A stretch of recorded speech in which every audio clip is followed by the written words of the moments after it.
Thiruvananthapuram general ആശുപത്രിയിലെ ചികിത്സാ പിഴവ് സമ്മതിച്ചുകൊണ്ടുള്ള ഡോക്ടറുടെ ശബ്ദരേഖ പുറത്തുവന്നു. കമലേശ്വരത്ത് താമസിക്കുന്ന യുവതി തൈറോയിഡ് ചികിത്സയ്ക്കായാണ് ജനറൽ ആശുപത്രിയിലെത്തിയത്. തൈറോയിഡ് ഗ്രന്ഥി മാറ്റണമെന്ന ഡോക്ടർ രാജീവ് കുമാറിന്റെ നിർദ്ദേശപ്രകാരം 2023 മാർച്ച് 22-ന് ശസ്ത്രക്രിയയ്ക്ക് വിധേയയായി. 2023 മാർച്ച് 22-നാണ് തിരുവനന്തപുരം ജനറൽ ആശുപത്രിയിൽ സുമയ്യ ചികിത്സ തേടിയെത്തിയത്. തൈറോയിഡ് എടുത്തു കളയുന്ന ശസ്ത്രക്രിയ നടത്തിയത് ഡോക്ടർ രാജീവ് കുമാറാണ്. ശസ്ത്രക്രിയയ്ക്ക് ശേഷം ഞരമ്പ് കിട്ടാതെ വന്നപ്പോൾ രക്തവും മരുന്നുകളും നൽകാനായി സെൻട്രൽ ലൈൻ ഇട്ടു. ഇതിന്റെ ഗൈഡ് വയറാണ് നെഞ്ചിൽ കുടുങ്ങിക്കിടക്കുന്നത്. ശസ്ത്രക്രിയയ്ക്ക് ശേഷം ഇത് തിരികെ എടുക്കാത്തതാണ് ദുരിതത്തിലാക്കിയത് എന്നതാണ് പരാതി. തൈറോയിഡ് ഗ്രന്ഥി നീക്കം ചെയ്യൽ ശസ്ത്രക്രിയയ്ക്കിടെ 50 സെന്റിമീറ്റർ നീളമുള്ള വയർ നെഞ്ചിൽ കുടുങ്ങി. ശ്വാസതടസ്സം കാരണം പ്രതിസന്ധിയായതോടെ ഡോക്ടർ കൈവിട്ടു. ജനറൽ ആശുപത്രിയിലെ സർജൻ ഡോക്ടർ രാജീവ് കുമാറിനെതിരെ കാട്ടാക്കട സ്വദേശി സുമയ്യ DMOയ്ക്ക് പരാതിയും നൽകിയിട്ടുണ്ട്. ഒരാഴ്ചത്തെ ആശുപത്രിവാസത്തിനു ശേഷം വീട്ടിലേക്ക് മടങ്ങിയെത്തിയെങ്കിലും ഇടയ്ക്കിടെ ശ്വാസതടസ്സമുണ്ടായി. തുടർന്ന് ഇതേ ഡോക്ടറുടെ അടുത്ത് 2 വർഷം ചികിത്സ തുടർന്നു. എന്നാൽ കഫക്കെട്ടും ശ്വാസതടസ്സവും കടുത്തപ്പോൾ സ്വകാര്യ ആശുപത്രിയിൽ ചികിത്സ തേടി. തുടർന്ന് എക്സ്റേ എടുത്തപ്പോഴാണ് നെഞ്ചിനകത്ത് ലാപ്രോസ്കോപ്പിക് ശസ്ത്രക്രിയ സാമഗ്രികളുടെ ഭാഗമായ ഗൈഡ് വയർ കണ്ടത്. തുടർന്ന് എക്സ്റേയുമായി ഡോക്ടർ രാജീവ് കുമാറിനെ സമീപിച്ചു. ഡോക്ടർ പിഴവ് സമ്മതിച്ചു.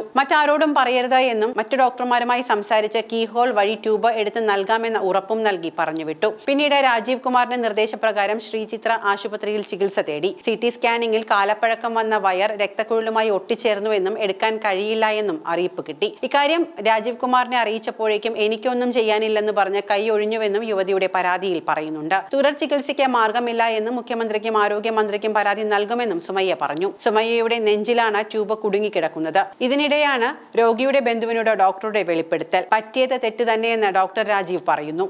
എക്സ്റേയിൽ നിന്നാണ് വിവരം അറിയുന്നത്. മരുന്നിനുള്ള ട്യൂബ് ഇട്ടവരാണ് ഉത്തരവാദികളെന്നും ഡോക്ടർ ചൂണ്ടിക്കാട്ടുന്നു. ശ്രീചിത്രയിൽ നടത്തിയ പരിശോധനയിലാണ് ഗൈഡ് വയറാണ് എന്ന് മനസ്സിലാകുന്നത്. 2.5 വർഷം മുൻപ് നടന്ന ശസ്ത്രക്രിയയിലാണ് പിഴവ് നടന്നിരിക്കുന്നത്. വയറ് കുടുങ്ങിയത് അറിഞ്ഞിട്ടും ഡോക്ടർ രാജീവ് കുമാർ മറച്ചുവെച്ചുവെന്നും സുമയ്യയുടെ ബന്ധു ആരോപിക്കുന്നു. വിദഗ്ധ ചികിത്സയ്ക്കായി ഡോക്ടർ തന്നെ പണം നൽകിയെന്നും ബന്ധു വെളിപ്പെടുത്തി. പണം അയച്ചു നൽകിയതിന്റെ സ്ക്രീൻഷോട്ട് മാധ്യമങ്ങൾക്ക് ലഭിച്ചിട്ടുമുണ്ട്. 2 പ്രാവശ്യമായി 6590 രൂപ നൽകിയെന്നാണ് ബന്ധുവിന്റെ വെളിപ്പെടുത്തൽ. എക്സ്റേ പരിശോധനയിൽ വയർ ധമനികളോട് ഒട്ടിപ്പോയതായി കണ്ടെത്തിയിട്ടുണ്ട്. ഇനി ശസ്ത്രക്രിയ നടത്തി ട്യൂബ് പുറത്തെടുക്കാനാകില്ല എന്ന വിദഗ്ധ ഡോക്ടർമാർ അറിയിച്ചിട്ടുമുണ്ട്. ഗുരുതര പിഴവ് ഉണ്ടായതിൽ നീതി ലഭ്യമാക്കണമെന്നും വിദഗ്ധ ചികിത്സ നൽകണമെന്നുമാണ് സുമയ്യയുടെ ആവശ്യം. ശസ്ത്രക്രിയയ്ക്ക് ശേഷം ശാരീരിക അസ്വസ്ഥതകളുമായി എത്തിയ രോഗിയെ ഡോക്ടർ നിസാരവൽക്കരിച്ചത് പ്രശ്നം വഷളാക്കിയെന്നതാണ് വിവരം. യഥാസമയം എക്സ്റേ എടുത്ത് വയർ കുടുങ്ങിയത് കണ്ടെത്താതെ വർഷങ്ങളോളം രോഗിയെ ആശുപത്രി കയറ്റിയിറക്കി. നെഞ്ചിൽ വയർ കുടുങ്ങിയതാണ് എന്നറിയാൻ രോഗി സ്വകാര്യ ആശുപത്രിയെ ആശ്രയിക്കേണ്ടി വന്നതും ഗുരുതരമായ വീഴ്ചയായി തന്നെയാണ് പറയപ്പെടുന്നത്.